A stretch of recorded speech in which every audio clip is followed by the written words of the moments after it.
What is going on? It is Saturday. If this site looks familiar, this is the one from my short video last week where we had the minor issue blowing out the system. We're not going to have that issue today. Absolutely not. What we are going to do today, we're going to swing this boom down. Yes, there's two 5-inch hoses on there, which would normally be a little bit heavy to hang from a boom, but the reason why we have that, we are connecting up to a placing boom. So the first of the two hoses is just going to be draped out, and we just use that so we can access the elbow on the pump's pipeline without having to get the boom too close to the unit down below. So safety sling in between the two hoses, clamp, safety pin, yada yada yada. Anyhow, so a little 24-meter pump here. We're going to drop this boom down. We're going to connect up to the placing boom. We got about 170 cubic meters to do today in this deck. This building will eventually be 40 stories. I think it's a 40 stories is what it's going to be. So we're still in the very, very early stages here of the project. So yeah, we'll get cracking here pretty soon. Get the placing boom unfolded, swing down, connect up, blah blah blah blah blah.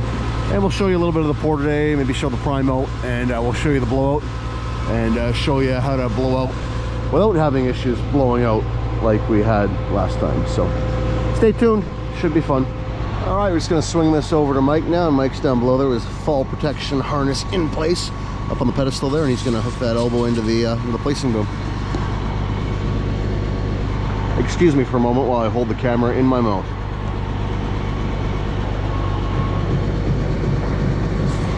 And yeah, I know this remote is dirty. Somebody's gonna get in trouble. Ugh, come on guys. It's a new aircom. We gotta keep this baby spick and span.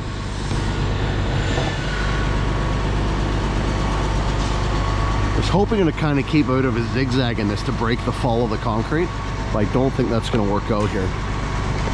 It's just a little too tight between the shoring and the placing boom. Oh yeah, so this thing is maxed right out to get down there, which is why we've got the two hoses on, which is what I thought. You know what this would be a really perfect job for? In 5, 4, 3, 2, 1, put the answer in the comments section. What would this be the perfect job for? And I'll answer that at the end of the video. And you tell me, what pump would be just perfect for this job? We got a 24-meter. It'd be nice to have just a little more reach, but maybe with the same outrigger footprint. I think you know where I'm going with this.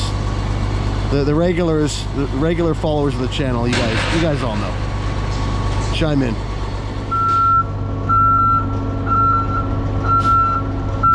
All right, grout has arrived. Now we just need concrete, and then we'll flash this girl up.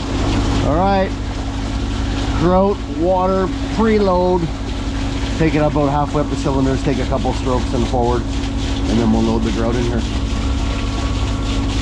Be nice to your ready mix drivers, and then you don't have to mess around with your own water. All right, watered up, halfway up the barrels, a couple strokes and forward here. For my handy dandy joystick mounted pump on off button. Good. Doink. Done. Well, shoot. I just found out we've only got one mixer at a time today. I guess we don't have the second lane closure. It's only 170 meters. So we'll be doing one truck at a time. So we'll fill the hopper up with grout, not until the first load of actual concrete gets here. And then we can switch the trucks out real quick and keep it moving. I don't want to load this thing up with grout and then have it sitting while we wait for our first load of regular concrete. So that's what we'll do. I probably won't even take the full meter. I'll probably take maybe a half a meter. I don't need that much to get it through this short bit of system. And then we'll bring on the regular concrete and rock and roll. But yeah, one truck at a time. Yeah. Man, we were supposed to do a live stream tonight. I don't know that I'm going to get out of here in time now. So the live stream is postponed. I have good reason. I was down here doing this. And yeah. We usually have a plastic lid that we put inside of that lid so that lid doesn't get dirty, but the plastic lid does. The plastic lid apparently got lost, and now that lid looks like that. It'd be a good job for my Goodson Super Scraper if I had one with me today, but I don't, so the show must go on. I spoke too soon. Look what I found in the cab. Here we go. Here's a little demo while we wait for concrete. You want to see something amazing? Yeah. You ever see one of these before? No. Carbide tip scraper. It's ridiculous. I'll put it to work on that lid right now. Yeah. How much does that cost? Oh, pre-COVID they were like 20 bucks US. Now they're 50. But watch this.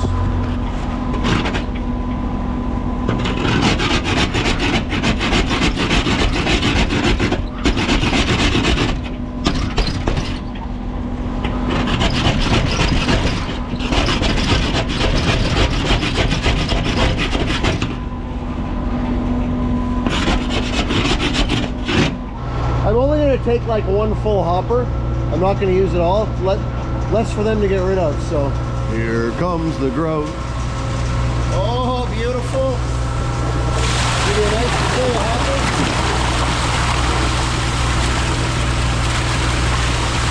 Take it all the way up.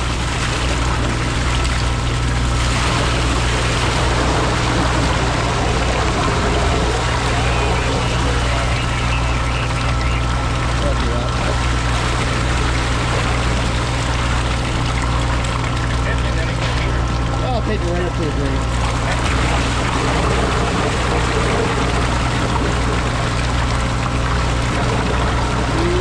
Beautiful.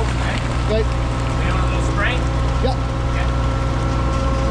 So maybe take a stroke or two here. A couple strokes of straight grout, and then we'll bring our regular concrete on.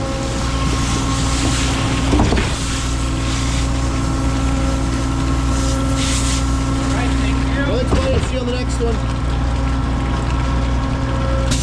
All right, let's stop it right about there. So I got concrete up into the deck pipe here, or grout I should say. I just didn't want to take it too far and dribble it down. So Mike is just going to put that little piece of poly on the bottom of the bucket there. So when we fill it with the grout isn't leaking through the trap door on the bucket. Grout will pin that poly to the trap door. There's just not enough rock in it to seal up normally, so. There we go. All right, this different technique is going to fill the bag, let the bag fall full of concrete. Probably even better. Good job, Mike. Strokes and forward here.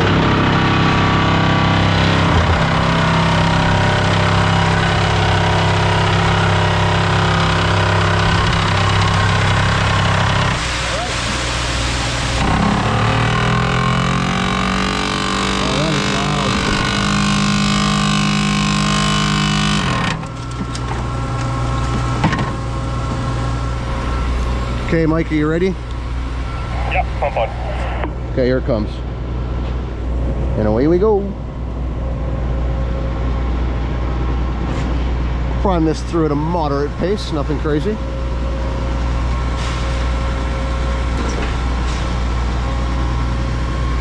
Watch for a little bit of boom saggage as it fills up.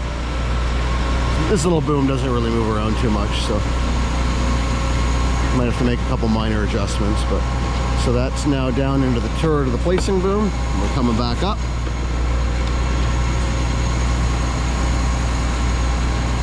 Should be coming up over the hump there. There we go. Okay, that section water in.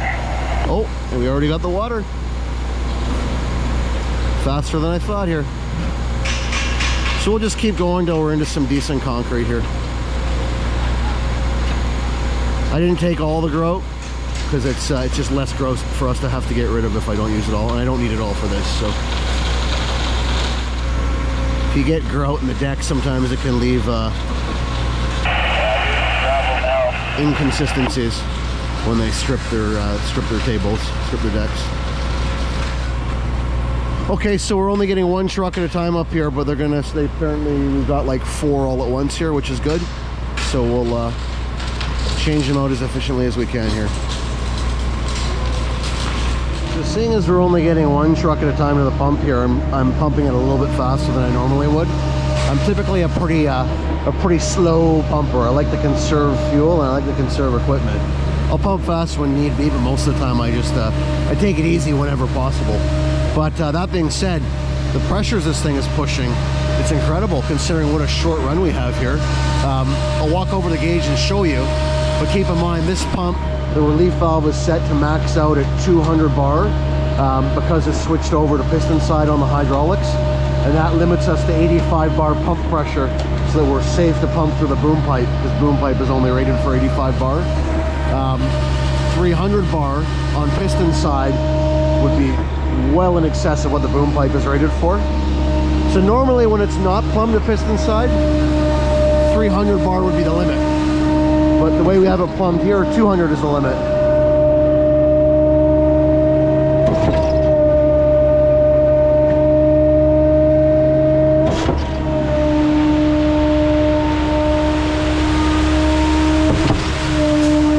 You can see she's definitely working. You can hear her working. Getting the job done, but I'm surprised at how high those pressures are. This is a high strength, high chemical mix. And we've got some really sticky stuff coming for when they puddle around the columns, so that'll be interesting too. But anyhow, she's getting her done. Just the nuances of this type of work.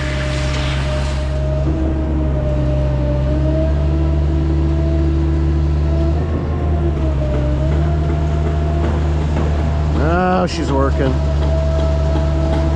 Just so they can spray this stuff around behind the crane a little bit here.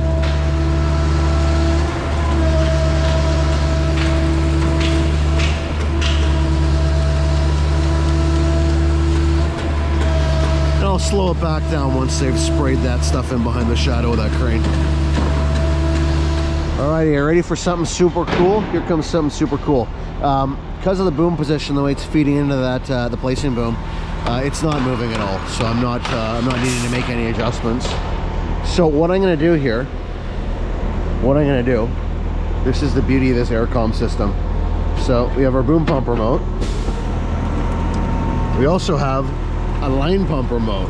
All I gotta do to go from boom pump to line pump, smash the e-stop, boot this thing up, like so, let it link, da-da-da-da-da. Hit the horn button. Now we're line pumping, so I don't have to lug the boom pump remote around all day. Got my RPM, pump forward, pump reverse. I'll back this truck in here one sec. Bear with me for a moment. Okay, so where were we? Hey buddy, what's going on? Pump forward, pump reverse, RPMs. And my favorite new feature, they actually have a visual for the volume on the remote. So as I turn the volume up, it goes up on the dial. On the older remotes, you just hit plus minus and kind of gauge it by how fast it was coming out of the hose. Well, they've installed a little LCD screen now, which makes it yeah, that much better. So anyhow, yeah, for doing stuff like this, or for line pumping off the back end of the pump, which we do a ton of with this thing, it's as easy as hitting the red button on that one and linking this one up. And no, it will not let you have both linked at the same time. It's one or the other. But yeah, this is super handy. And it's honestly one of my favorite features of this remote system, especially for a small boom like this. Like I said, it does a lot of moonlighting as a line pump. So we're probably going to do the rest of the pour here just off this little handheld. Nice, light, easy peasy.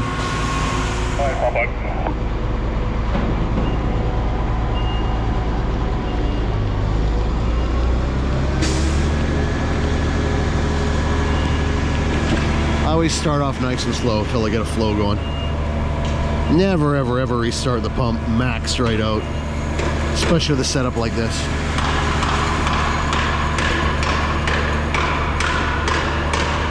Oh, wait till we see flow coming out of that hose. A little quicker maybe. A little. There we go. I always like to kind of transition into the new load before I really wind it up, especially when I'm one truck at a time. When you're transitioning from possibly a drier load to a wetter load, there's always that chance of segregation, so we don't get greedy. A bump on the RPM. And that's a pretty happy spot. Yeah, this is a wonderful feature. Okay, so you'll see what we're doing here. Maybe you can see, maybe you can't. The boom's kind of in the way. We've been folding the hose over in between trucks. What I was not liking is not folding the hose over. This drains out, gravity drains through the boom there. When we go to repump, you can hear the concrete falling down the pipes. Big air void. Don't like the air pocket. Don't like the potential for segregation blowing through. I am suspicious that maybe that is what was behind the issue with blowing this thing out earlier this week. I'll put a video or a link to the video up in the corner there. You might be able to see over there, they didn't pour around the base of that column. The reason why, the slab mix is 40 MPa. There's a special mix for puddling around each of the columns. It's a 65 MPa. So that is the next truck that's going to back onto the pump. And then we'll use that mix to puddle around the columns there. We'll obviously purge out the stuff, the 40 MPa that's in the pump. It's about 17 strokes per cubic meter of volume on this pump. So I'm going to pump out 25 to 30 strokes into the deck, and then we'll swing the hose over into the columns, and we know that we're comfortably into that that higher strength mix. Sometimes for the higher strength mix, they'll put dye in it, they'll put color in it, so it's very visually apparent as to what is and isn't the right mix. I don't know if they've done that here today. I don't think so. And sometimes they do, sometimes they don't. I don't know exactly what determines why and when they do and why and when they don't, but we'll find out here. But anyhow, next mix up, 65 MPa puddling mix, and we're going to puddle around a few of these columns here. And the reason why they do that is higher strength concentrated right where the column is for supporting the structure, rather than doing the entire slab in 65 MPa, which would, it comes down to that it's really, really expensive. So they use a couple loads of that strong mix instead of 17 loads of it, which obviously makes sense. So bring on the sticky stuff.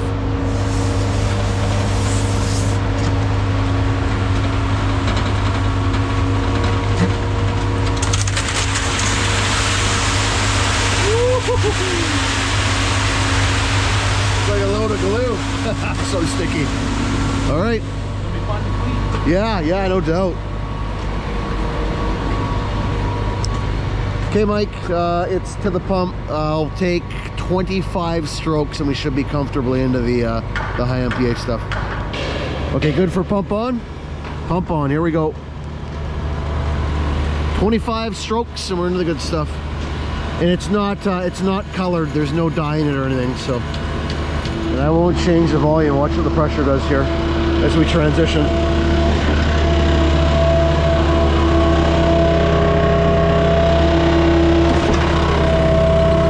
So we're at 100 bar right now.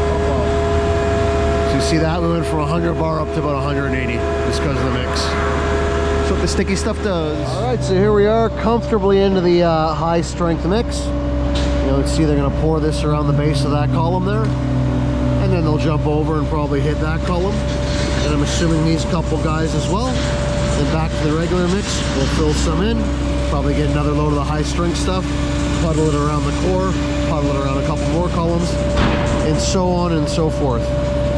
Yeah, this is real sticky stuff. You can really hear the pump working. I just slowed the pump right down. There's no point working any harder than it has to. We don't have another truck sitting waiting in anyhow, so it's all good. And no, this stuff isn't, it doesn't have dye in it. But I'll see if I can zoom in here close enough. You can see the difference in color. This is like a much darker gray than the 40 MPa. The 40 MPa has more of a kind of a tan tinge to it, whereas this stuff's like a pewter. You know, your typical fall fashion colors, right? 'Tis the season. Or something like that, I don't know. That just got weird. And of course, to get over there and puddle around the core, the boom was wrapped around the wrong side. Of course.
Like that, all the columns that we have to do with this load have been puddled in. We'll go back and carry on with the slab. See, now that we're coming back on that column with the regular mix, you can really see the color difference there between the 65 MPa concrete and the 40 MPa. It is very apparent.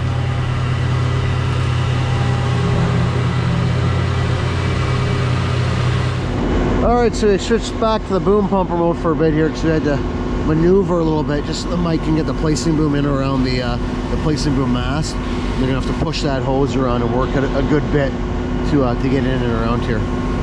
One of those times where a Z-boom is not ideal for the placing boom application. As I mentioned before in previous videos, it's probably the one application where I prefer a roll and fold the majority of the time is a placing boom. They just have more a better working range when they're going down below grade kind of situations. So, but more importantly, let's pay homage to the Shotspray guys setup here. Look at this thing. This is great. So they run the hose up and over, and they got this nice curved ramp. Drop down, and they spray all the perimeter walls here for the parquet. But that is a skookum setup right there. How do I get me one of those? Maybe a little bit big to carry around on the pump. Nah, we can figure it out. Anyhow, pump on. How's that for a tangled mess of concrete pumping apparatus? So you can see there, they're gonna push that as best as they can around the base of that placing boom.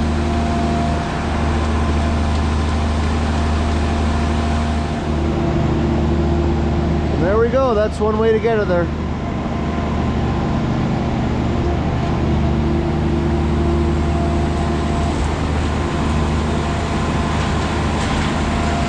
This is so weird being up here. I almost instinctively want to move the boom, thinking I'm running that boom, even though I'm not.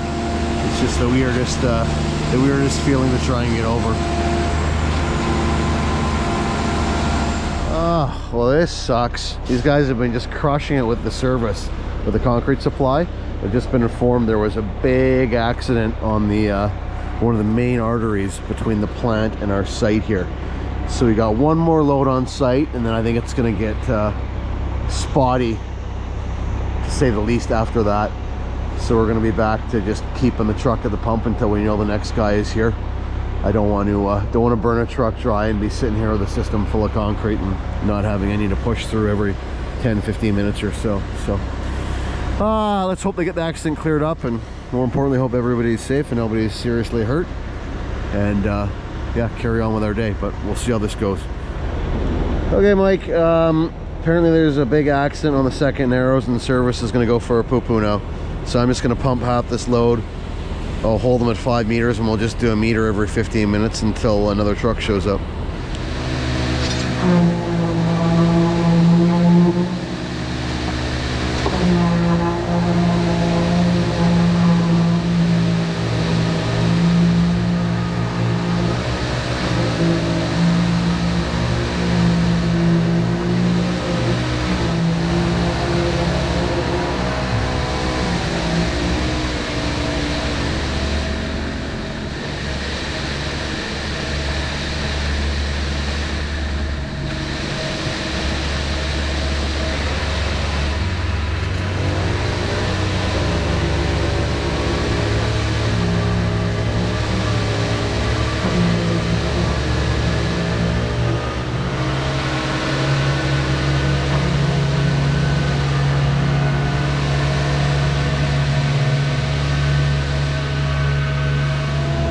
right, a little over the halfway point.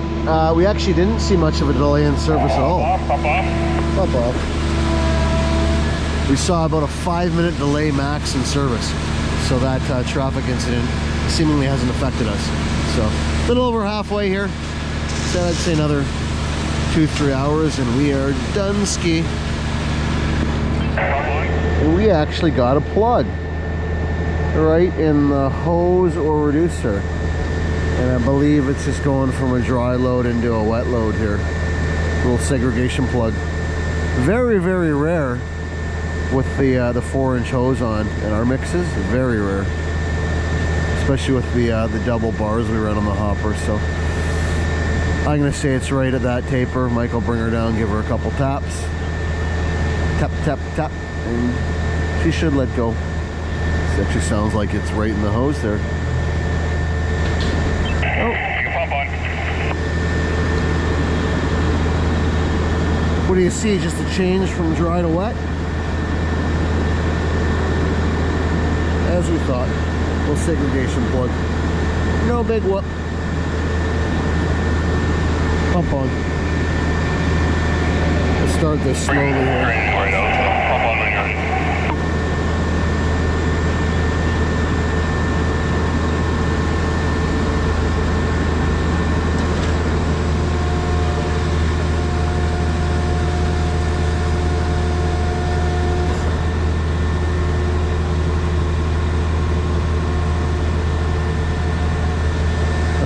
Rock and roll. Yeah, so this is our last load of 65 MPa, or it's actually 60 MPa, I should say. So they're going to continue on around the edge of the core there. A couple columns at the end. But yeah, our previous load of 35 MPa was actually a drier load, and this 60 was really quite wet. So that transition there caused it to plug. Pump on. Yeah, so the regular concrete is actually 35 MPa and the high strength stuff is 50. I'd been calling it 40 and 65. Well, it's 35 and 60. Close enough. All right, so what you can see they're doing here is with the 60 MPa concrete, they're going to pour a bead of it along the perimeter of where their core walls will eventually go for the elevator core, just because they need the strength in that highly structural area. So he'll just run along here with the hose and run a bead about 3 feet wide, and then jump on over the columns here on the next clip, which is coming up right now. And you can see he's going to pour around the column. He'll fill in between the rebar uprights, and he'll probably pour about 12 to 18 inches on the outer perimeter of the uprights as well. Once again, just because it's a highly structural area.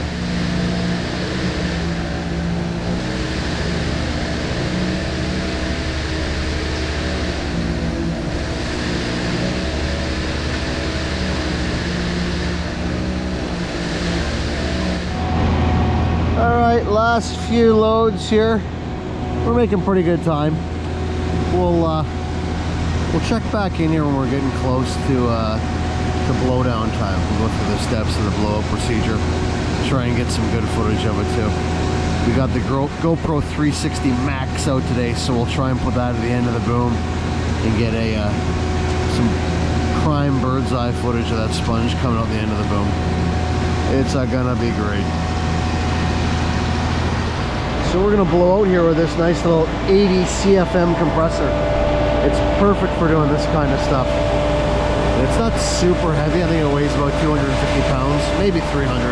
I already fired it up to make sure that it actually works, because you kind of always want to do that before it comes time to blow out at the end of the day. So I always fire it up first thing in the morning, and you know, make sure it's got gas and oil and all that stuff. Because if it doesn't fire up, then we got to try and blow out using the air system off the truck and the little 1/4-inch line, which can be done, but it's really a hit or miss. So, but we're good to go with this bad boy. This has been a really handy unit for us. What brand that is, I don't know. Anyhow, it's good. It's a good brand. All right, just working on the last little bay here. What I'm going to do when we get about, I don't know, maybe about a meter, half a meter from finished, I'll start sprinkling a little bit of delay powder into the hopper. Not so much that it gets all the way through the pump and into the slab. I don't want the finishers to have to be here until next Wednesday. But ideally enough that we kind of at least get into the first boom here, and then when we do our blowout, if there's any hiccups or stalls or whatever, we at least have some delayed concrete in the system. So yeah, like I said, we'll deal with that when we get close to the end here. All right, they only need a couple more wheelbarrows down there, so I'm gonna put some of my delay in the hopper here. Just to slow this down a bit. Doesn't take much, just a little sprinkle here. A little across the back.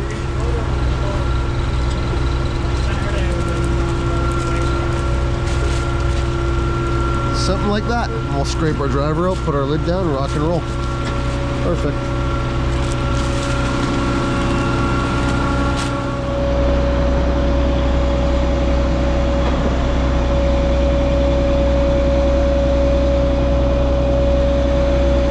And we'll just trickle this last little bit out.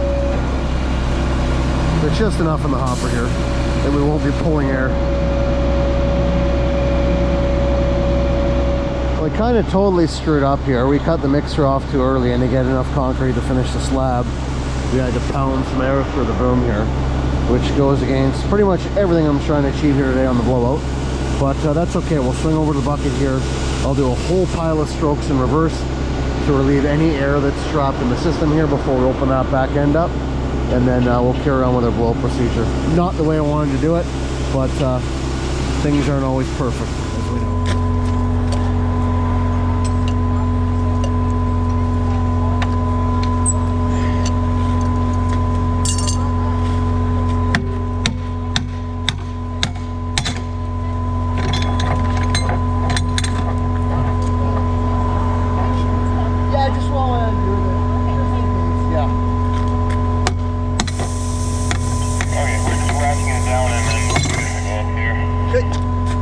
Thank you.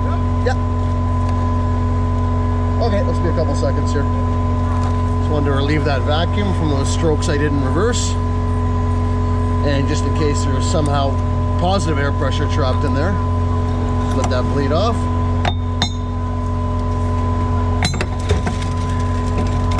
Because our boom is basically flat out, we're not going to get much of any drain back.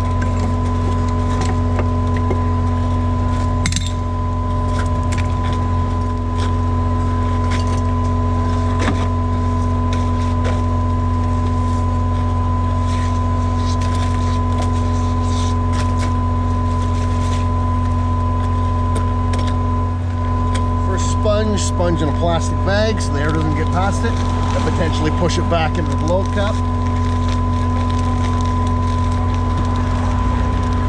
This is a square sponge, so it seals up nicely in the 6-inch elbow. Nice positive seal. Cap with our air pressure gauge.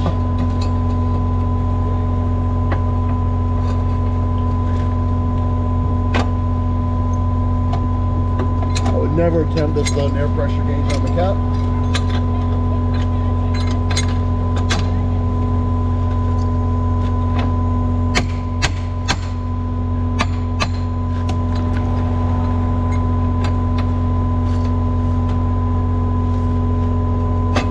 Bit of an afterthought there.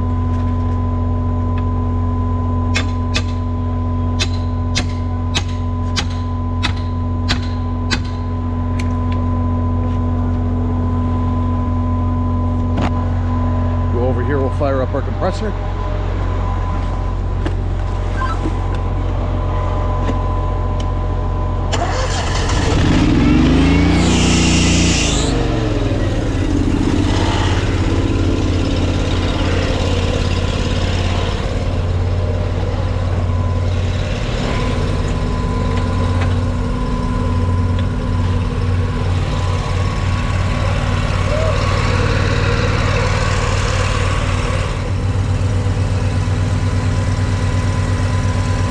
Really have an air chuck on this, but I have not seen one around, unfortunately.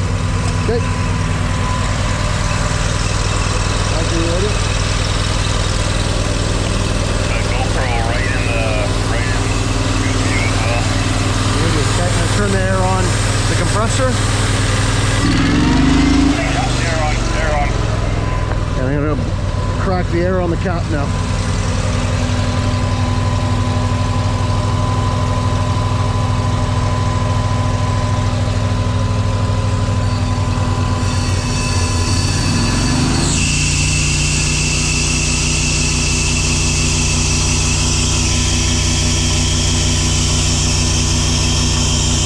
We're not going to go too wild with this. We don't need to. I don't want to go much more than about 50 on this thing. I don't think I need to.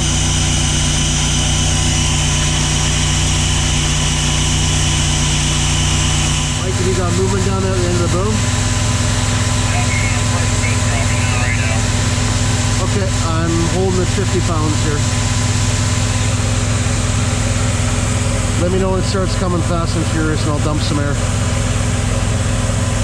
As soon as it gets closer, I'm going to dump my air here and try and make it as gentle as possible coming out the end of that boom.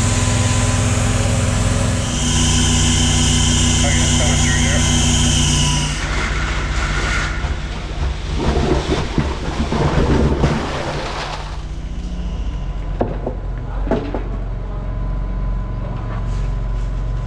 We got her through. Nice blowout. Yeah, not even a splash. So what I'm going to do here, I'll put a sponge in, load a whole bunch of water in here, and push that through as the second round.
Then we'll just completely flood this out with water here.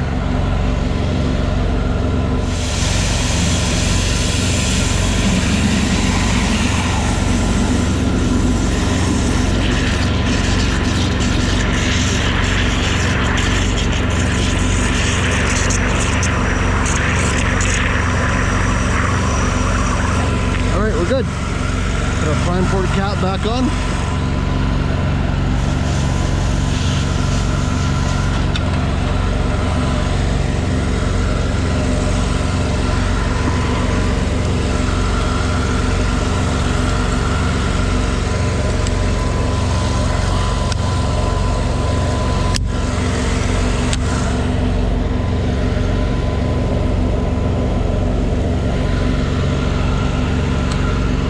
Okay, Mike, you ready for round two? Fly. Let her fly. They're on.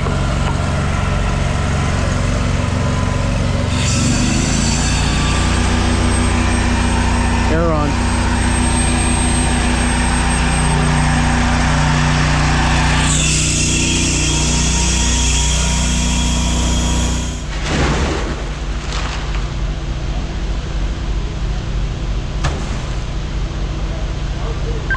Yep, square sponge and orange ball. Good to go. Yep, square sponge and orange ball. Good to go. All right, done. Sweet.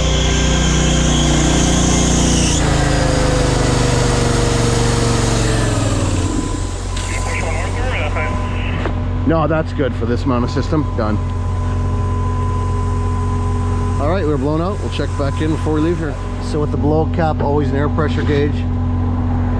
a bleeder port, an inlet port, spaced far enough apart where if the sponge were to get pushed back into the back of the cap, you can still bleed the air off right here, and you don't have a preloaded bomb. So the spacing is super critical. All right, that's it. Synchronized folding booms here. 180 cubic meters, about 7 hours, and it's already dark. It's that time of year. Anyhow, once again, thanks for watching, and play safe out there. Catch you on the next one.